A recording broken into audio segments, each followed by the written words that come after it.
ओम शांति। आज आपके बीच में यादों के झरोखों से कुछ पूंजी निकालने का अवसर मिला है।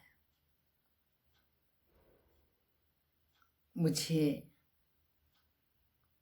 ये आदेश हुआ है कि मैं आपसे मुखातिब होकर कुछ साझा करूं अपनी यादों का।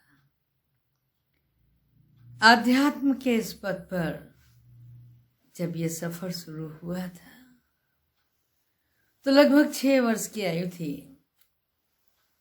मुझे याद आता है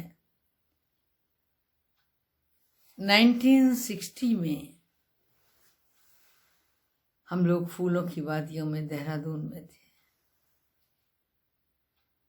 और देहरादून में उस समय सेवा केंद्र खुला ही खुला था। एक अधिकारी की दूसरे अधिकारी से ऑफिसर्स क्लब में मुलाकात होती है। मेरे लौकिक फादर गस्टेड ऑफिसर थे और वहीं क्लब में बैडमिंटन के बहुत अच्छे प्लेयर थे। जुडिशियल मजिस्ट्रेट ब्रजेंद्र स्वरूप गुप्ता वो भी खेलने आते थे बैडमिंटन। जब अल्पाहार की चर्चा हुआ करती थी तो हमेशा वो दामन बचा जाते थे। उनसे कहा जाता था, गुप्ता जी कुछ तो लीजिए। कहते थे मेरा आ रहा होगा ना। और उनके घर से कुछ ना कुछ बन के आता था, वो उसे स्वीकार करते थे। तो लोग आपस में जोक करते थे, मजाक करते थे, भाई क्यों गुप्ता जी, अरे अच्छा बना है, आप क्यों नहीं लेंगे। वो हंस दिया करते थे, कहते थे वक्त आएगा मैं इस बात का जवाब दूंगा। और वो वक्त आ ही गया। उनकी बहुत अंदर से ख्वाहिश थी कि जेलर साहब का परिवार ज्ञान में चले। उन्होंने ये सुन रखा था कि हमारे यहाँ साधु संतों का नित्य आगमन होता है, कोई न कोई अतिथि संत बना ही रहता है। उनका भोजन, उनका प्रवचन, उनका ज्ञान हम सब बैठकर एक साथ सुना करते हैं। और यही कारण था कि उनके मन में बार बार आता था जेलर साहब को मैं ले जाऊं। एक बार दशहरे के अवसर पे आमंत्रित किए गए प्रोग्राम में स्वयं जेलर साहब गए थे और उनके साथ साथ कुछ अन्य संबंधी गए थे। देखकर सुनकर प्रोग्राम लौट आए। जैसे बाबा कहा करता है कि बच्चे कहेंगे बहुत अच्छा है, बहुत अच्छा है, बहुत अच्छा है, बस बात वहीं तक रही। वो अच्छा बुद्धि के मार्ग से हृदय तक नहीं गया, केवल कानों को लगा अच्छा है। कुछ दिन के पश्चात हम लोग सहस्त्रधारा गए हुए थे और वहां ही माननीय भ्राता गुप्ता जी दीदियों को लेकर पहुंचे हुए थे। सर्किट हाउस के अंदर दोनों में मुलाकात हुई। तो जैसा कि रिवाज है, रस्म है, दीदी से आग्रह किया गया कि आप भोजन स्वीकार करें। आदरणीय प्रेम दीदी ने कहा नहीं, हम लोग भोजन नहीं करते। तो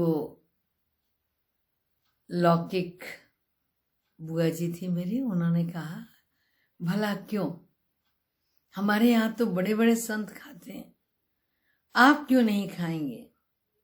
प्रेम दीदी ने हंस के कहा आप हमारे आश्रम पर आएंगे तो हम आपको बताएंगे कि हम क्यों नहीं खाते। आश्रम पे आना मुकर्रर हो गया और हम लोग सब अगले दिन से आश्रम पर जाना शुरू किए। गुप्ता जी गाड़ी लेकर आते थे, हम लोगों को लेके जाते थे। 7 डेज कोर्स हुआ। उस 7 डेज कोर्स से ज्ञान की नींव पड़ी,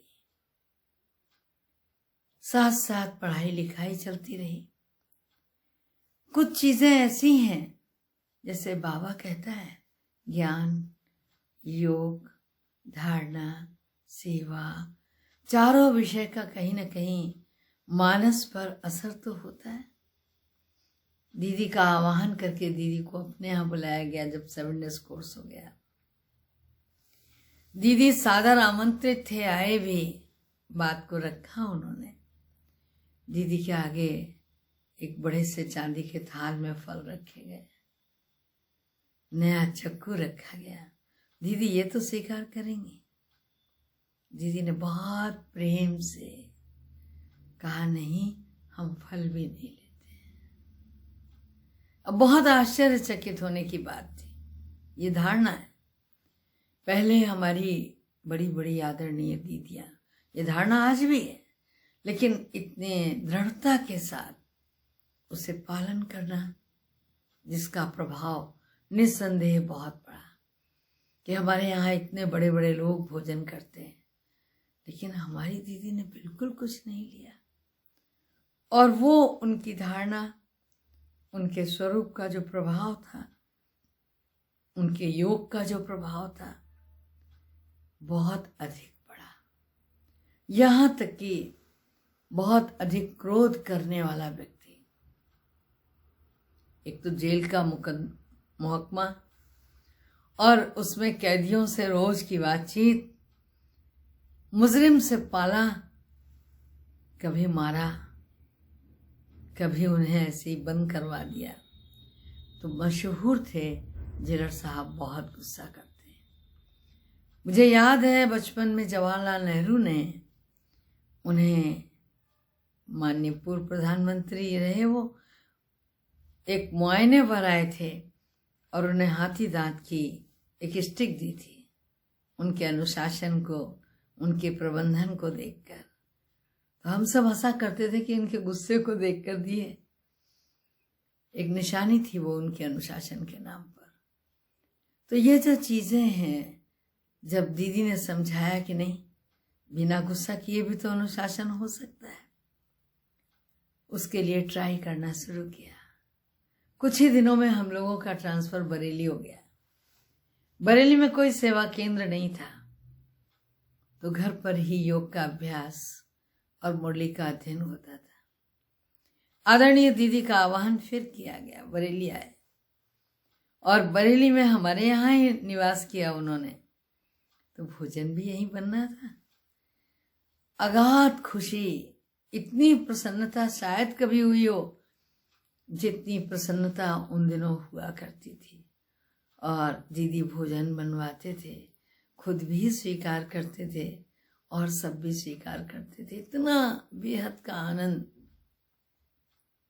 जो दीदी हमारे यहाँ पानी नहीं पी थी, उस दीदी ने हमारे यहाँ भोजन किया। और 2-3 दिन शहर में कार्यक्रम हुए, जेल में कार्यक्रम हुए, जेल सुपरिंटेंडेंट के यहाँ कार्यक्रम हुए। लोगों के ऊपर एक बहुत अनोखी छाप लगी। लोग कहा करते थे, कैसे हैं ये चौहान साहब जो रिश्वत नहीं लेते, कैसे हैं जो ये गुस्सा नहीं करते। बहुत सख्त एक ऐसी सर्किल थी, आजीवन कारावास के कैदी थे। तो वहां पर किसी भी अधिकारी को रखा जाए, उनका आपस में द्वंद्व होना सुनिश्चित था, पूर्व निश्चित था। किंतु जब इनको दिया गया तो कोई झगड़ा नहीं। वो तो वहां पर होता लगा ज्ञान सुना रहे हैं। पूरी बैरिक के अंदर बहुत अच्छे अच्छे स्लोगन्स लिखवा दिए गए और उनको रोज बाबा का ज्ञान नित्य सुनाया जा रहा है। लोगों ने कहा, अरे 1 महीना होने को आया, इन्होंने तो किसी काम के लिए बोला ही नहीं। और झगड़ा तभी होता था जब काम के लिए बोला जाता था। तो लोगों ने पूछा, उनमें जो मुखिया था आगे बढ़ करके आया, बोला, आपने हम लोगों से कभी काम के लिए नहीं कहा, आप क्या जवाब देंगे? 1 महीना होने को आया। बहुत प्यार से उन्हें कर्मों की गुह गति समझाते हुए कहा, देखो कोई तो कर्म ऐसे थे जिनके कारण आप लोग जेल में आए, आपको कारागार भुगतना पड़ रहा है, आप अपने परिवार से दूर हो गए हो। तो मैं समझता हूँ कि अब आप ऐसा नहीं चाहोगे अगले जन्म में भी कारागार मिले अथवा कुछ ऐसा दंड फिर भोगना पड़े। जेल का अन्न आप खा रहे हो तो आपको इसको चुकता करना ही चाहिए, और वो चुकता आप परिश्रम करके कर सकते हो। आप चाहो तो जो कार्य दिए गए हैं उनको निपटा सकते हो। बहुत ताकत है आप में, और अब तो परमात्मा की ताकत भी मिल रही है, तो जो काम 1 महीने में हुआ वो आप अभी कर सकते हो। तो लोगों के दिल दिमाग में ये बात बैठ गई। मुझे याद है मैं पढ़ा करती थी, जेल में लिखा हुआ था वो स्लोगन जब कभी जाती थी कि इस दुनिया में 2 तरह के जादू लगते हैं, एक ईश्वर का, एक माया का। तो मैं नहीं समझती थी कि ये क्या होता है, लेकिन मैंने ईश्वर का जादू तो बिल्कुल सामने साकार देखा कि जिन्होंने मास भर कोई काम नहीं किया, 25 दिन के बाद 5 दिन में पूरे महीने का परिश्रम करके उन्होंने उतना माल बनाया। बहुत आश्चर्य हुआ सबको, और सब इस इंतजार में थे। एक सेंट्रल जेल में 4 जेलर होते हैं, डिस्ट्रिक्ट जेल में एक ही मालिक होता है, लेकिन वहां 4 होते हैं और 4 सर्किल बटी हुई होती है। तो लोग सोचते थे कि कोई दिन तो ऐसा आएगा, अरे अभी तो ज्ञान योग हो रहा है, एक दिन देखना आगे क्या होगा। लेकिन आगे तो बहुत अच्छी रिजल्ट आई, और उन कैदियों ने जब परिश्रम करके नित्य के मानक से अधिक माल का उत्पादन करके, कहीं कंबल बनते थे, कहीं साबुन बनता था, कहीं दरियां बनती थी, तो वो उन्होंने जब बनाकर रखा तो जेल सुपरिटेंडेंट को भी बहुत आश्चर्य हुआ कि ये संभव हुआ कैसे। मुस्कुरा के एक ही बात, ईश्वर का जादू है। और रियली हम लोगों ने देखा कि वो ईश्वर का ही जादू था। इतना ही नहीं, वहां पर मंगलवार को परेड हुआ करती थी। तो जब फादर ने कहा जेल सुपरिटेंडेंट से कि आप चलिए और वहां मुआयना कीजिए, बोला आज तक तो चौहान साहब कभी हुआ नहीं, ये आप कैसे कह रहे हो कि वहां मुआयना करें, वहां के तो कैदी बहुत दुर्धर हैं। बोला कोई बात नहीं, मैं रहूंगा ना साथ में, आप एक बार मुआयना तो कीजिए। बोले कैदी खड़े होंगे परेड में? बोला हाँ खड़े होंगे। बोला बैरिक खुलेंगी? तो वो खुद डर रहे थे कि बंद करवा दीजिए बैरिकों में, उसके बाद मैं मुआयना कर लूंगा। बोला नहीं नहीं आप घबराइए नहीं, हम लोग रहेंगे। और वहां पूरी जेल का मुआयना हुआ। ये रिकॉर्ड था बैरिक नंबर 2 का कि वहां मुआयना हुआ। तो ये परमात्मा कृपा कहें, परमात्मा ज्ञान का चमत्कार कहें, या ईश्वरीय जादू कहें, वो हम लोगों ने आंखों से देखा। बरेली के या क्षेत्र में कोई जब केंद्र नहीं था और बहुत इच्छा थी कि हमारा तो कल्याण हुआ लेकिन औरों का भी कल्याण हो।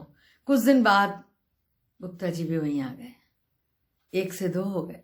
तो हम लोग आपस में तो मुरली पढ़ते थे, फिर गुप्ता जी के यहाँ से भी उर्मिला बहन उनकी युगल आती थी मुरली सुनाने के लिए। और इतना ही नहीं, फिर धीरे धीरे करके हम लोगों ने स्थान ढूंढा, दीदी से आग्रह किया आप बरेली में केंद्र खोलिए।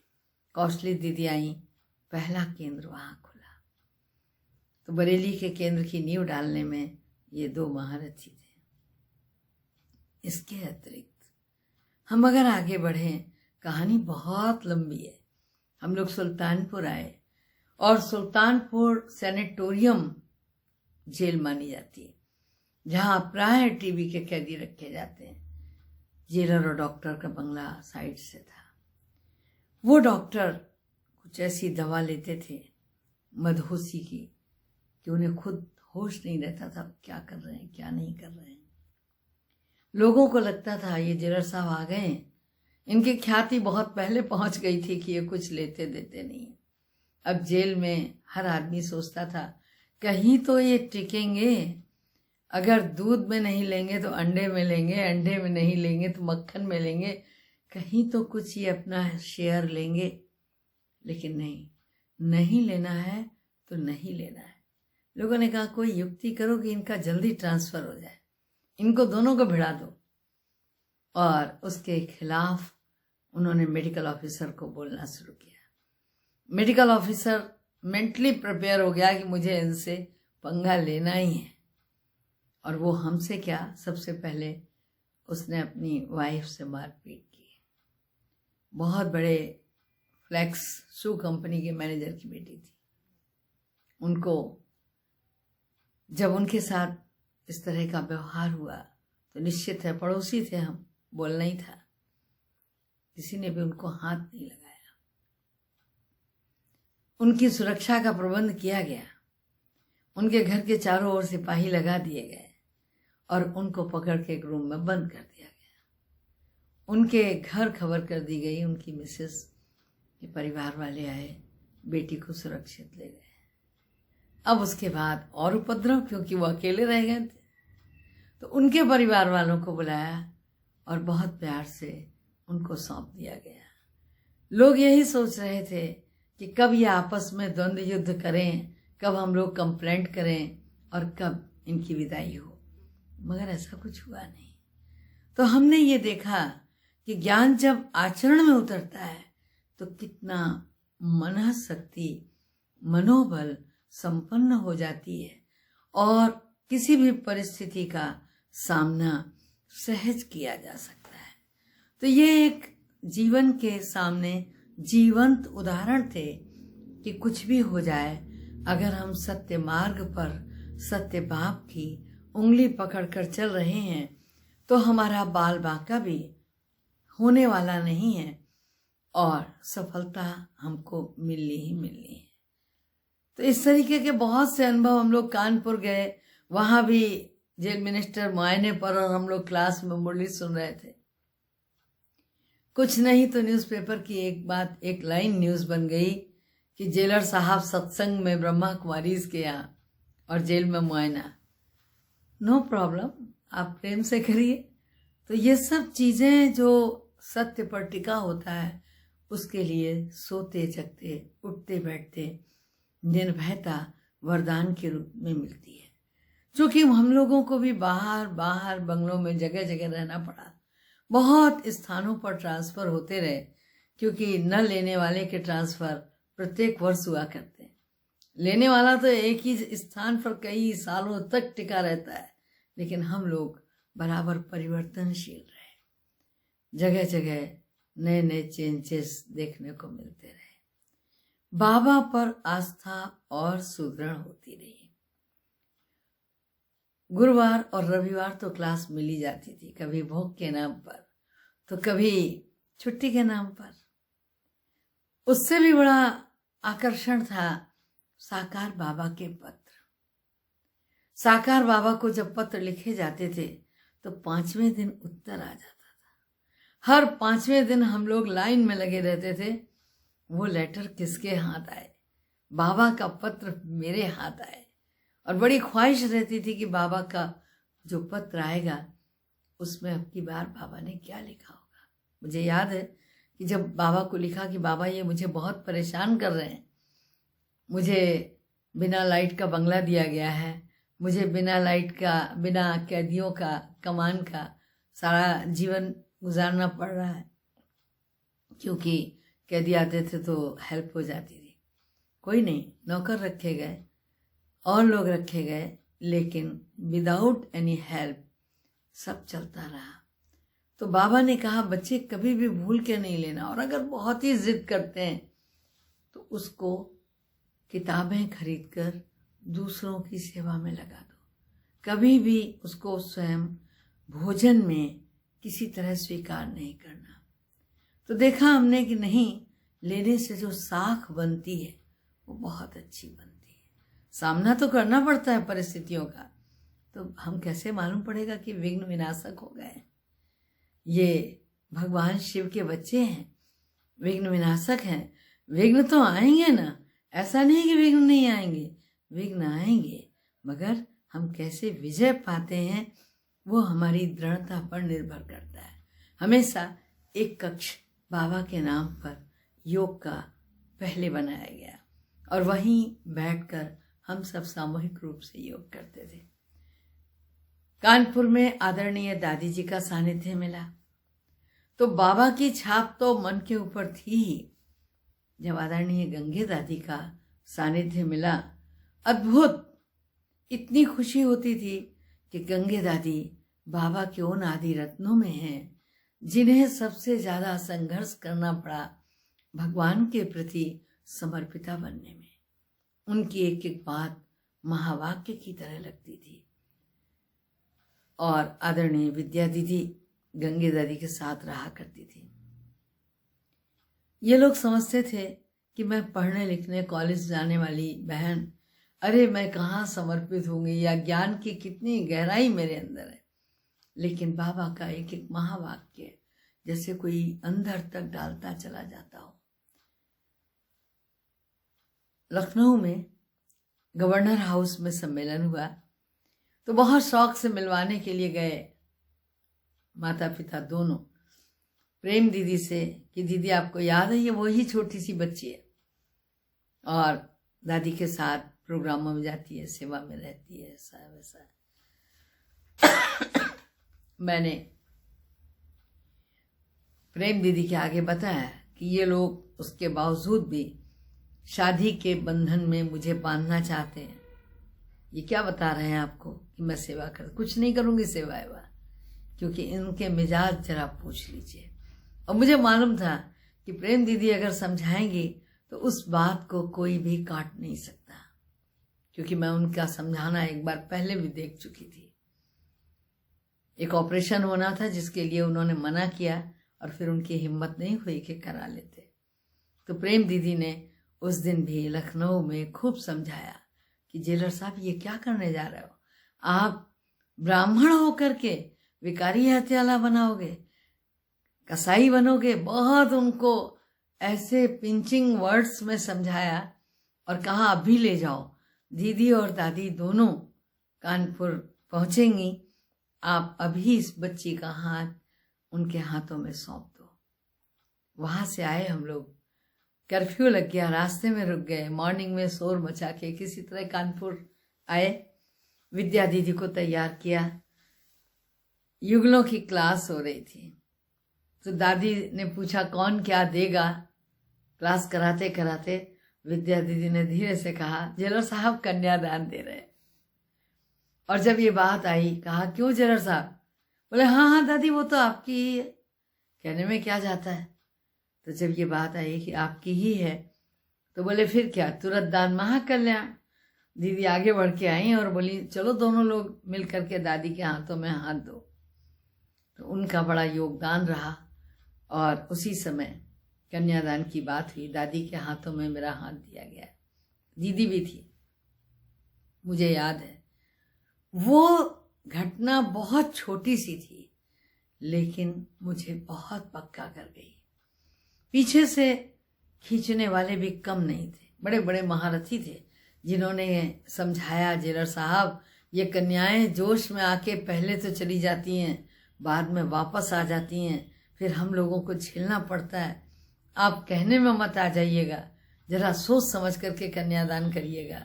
ठीक है आज आपने कह दिया लेकिन ऐसे मत करिएगा। फिर वही गाड़ी की चाबी जो है उल्टी लग गई और घड़ी भी उल्टी दिशा में घूमने लग गई।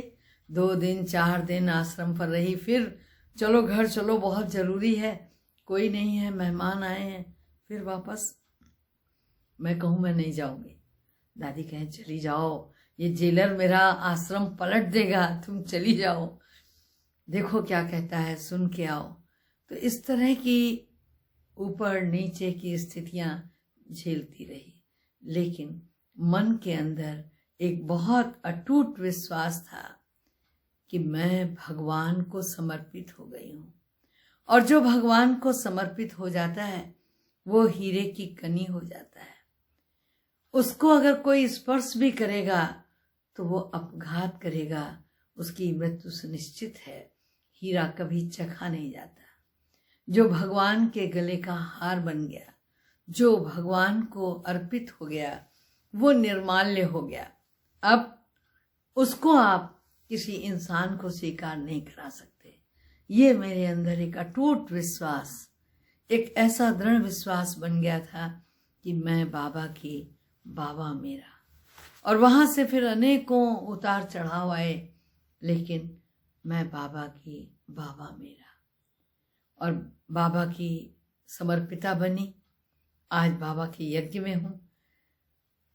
50 साल हो गए हैं कहने को, लेकिन कभी कभी सोचती हूँ, लोग बड़े गर्व से कहते हैं 50 साल हो गए हमें ज्ञान में चलते हुए। मुझे लगता है ज्ञान हम में कितने सालों से चल रहा है। जीवन में ज्ञान को समाहित करते हुए चलती रही, मगर मुझे चैलेंज बहुत पसंद है। और वो चैलेंज जो सामने से दिए जा रहे हों, क्या ज्ञान जो आप सुना रही हैं प्रैक्टिकल है? जी हाँ, प्रैक्टिकल है। हर कसौटी पे खुद को कसने को हमेशा तैयार रही। और एक दावा किया करती थी कि अगर हमारे कथनी और करनी में भेद हो तो आप हमें बताइएगा, हम ये बैच उतार के रख देंगे, उसी दिन रख देंगे। हमारे यहाँ जो कहा जाता है वही किया जाता है। और केवल आप हमको यहाँ गद्दी पर मत देखिए। गद्दी पर तो हर आदमी बहुत संतुलित बोलता है। हम जब बाहर हों, जब हम समाज में हों, जब हम कुछ कर रहे हों, सफ़र कर रहे हों, उस समय देखिएगा अनकॉन्शियसली जब चल रहे हों, क्या हमारी कथनी और करनी में साम्य है। और आज तक मेरी ऐसी परीक्षा किसी ने नहीं ली कि नहीं, आपकी कथनी और करनी में साम्य नहीं है, कि मुझे बैच उतारना पड़े। जब मुझे एकाएक यहाँ रखा गया प्रयाग की भूमि में, मैं लखनऊ थी और दादी जी मुझे लेकर आए कि चलो तुम्हें इलाहाबाद चलना है। लोगों ने कहा कहाँ जा रही हो, वहाँ तो बड़ा मुश्किल है। लेकिन दादी की आज्ञा, गुरु की आज्ञा, सर माथे, चल दी, कुछ नहीं आगे कुछ नहीं पीछे। और गंगे दादी इतने प्यार से मुझे गोद में, जिसको कहते हैं बिठा के लाना, उस तरीके से यहाँ तक लेकर आई। मेरे साथ रही वो 6 दिन लगातार। गंगे दादी इलाहाबाद के अंदर रही। जब उन्होंने मुझे चार्ज दिलवाया, यहाँ की एक एक चीज़ की लिस्ट बनाई, दादी ने अपने आंखों से देखा क्या है क्या नहीं। तो दादी के उस दिनों के सानिध्य को भी याद करती हूँ कि कैसे दादी एक एक चीज़ की शिक्षा दिया करती थी, एक एक बात की समझानी दिया करती थी। और दादी ने एक बार मुझे यहाँ कहा, मैंने अवज्ञा की, बेशक मैं खेद है मुझे इसके लिए।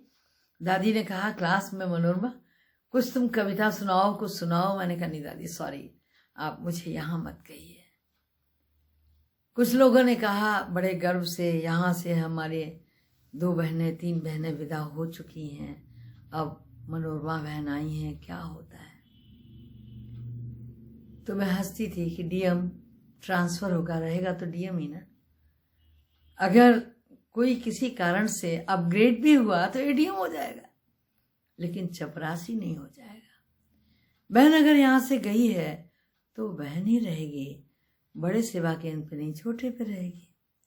लेकिन जो नेतागिरी करते हैं वो कितने दिन, केवल 5 साल, कहाँ हो। तो मैंने देखा कि यहाँ संभालने में मुझे बाबा मिनट मिनट पे जैसे रहनुमाई करता हो, राह दिखाता हो। जब मुझे कुछ समझ में नहीं आया, मैंने मौन लगा लिया और एकदम मौन होकर बैठ गई। केवल योग सुबह भी, केवल योग शाम को भी। परिणाम, यहाँ का वातावरण 7 दिन के अंदर पूरी तरह परिवर्तित हो गया। क्या भाई बहन, क्या आसपास, क्या मकान मालिक, माना एक चेंज मैंने देखा मेडिटेशन से और मौन से आया। मुझे प्रयाग की धरनी पर सेवा करते हुए बेहद खुशी होती है कि ये दादियों की कर्मभूमि रही है। दादियों ने यहाँ बालू में बैठकर लोगों को ज्ञान सुनाया है। ये वो भूमि है प्रयाग की जहाँ इतिहास रचे गए हैं। मंडन मिश्र और शंकराचार्य के शास्त्रार्थ के बाद यहाँ ही तुषाग्नि में प्रवेश किया गया था। कुमार गौरव ने यहाँ ही प्रवेश किया था।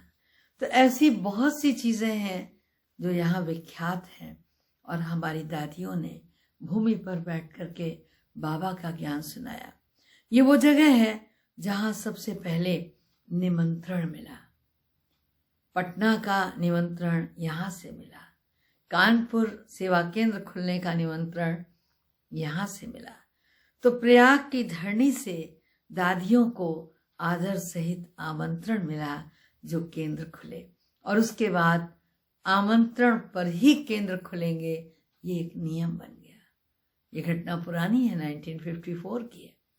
आज भी जब मैं निकलती हूँ उस चमेली बाई धर्मशाला से, जहाँ हमारी दादियाँ एक कमरे में रही, बड़ी दादी इतिहास सुनाया करती थी कि कैसे 1 रुपए में 10 लोग भोजन किया करते थे। नमन करने का मन करता है और नमन करती भी हूँ कि वो तीर्थ है जहाँ दादियाँ रही हैं।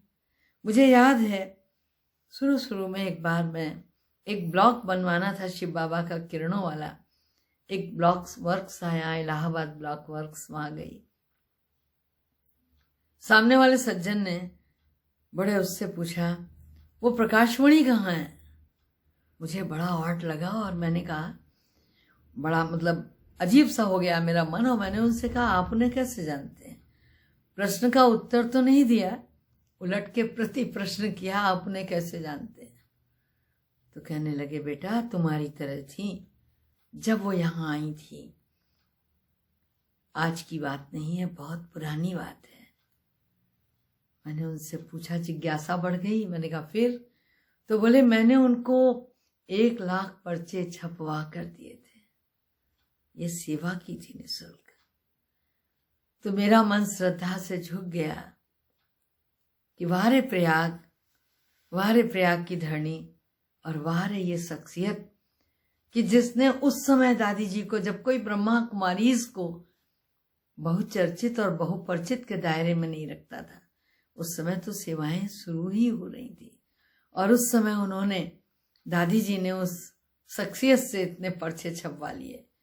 आज भी हम लोग कहीं जाते हैं तो यही कहते हैं, भाई भगवान का कार्य है, आप कुछ कंसेशन कर दीजिए, बट मुंह से ये नहीं निकलता कि आप बिल्कुल फ्री कर दीजिए। हमारी दादियों ने कैसे कैसे सेवाएं कराई हैं। तो ये दादी के कर्म भूमि है। किसी को गद्दी मिलती है, सिंहासन मिलता है, मुझे कर्म भूमि मिली है। तो इस प्रयाग की धरणी पर सेवा करने पर ऐसा लगता है कि ये मेरा बहुत बड़ा सौभाग्य है कि मुझे कर्मभूमि मिली है, और मैं यथासंभव यथाशक्ति सेवा का कार्य यहाँ निर्वहन कर रही हूँ।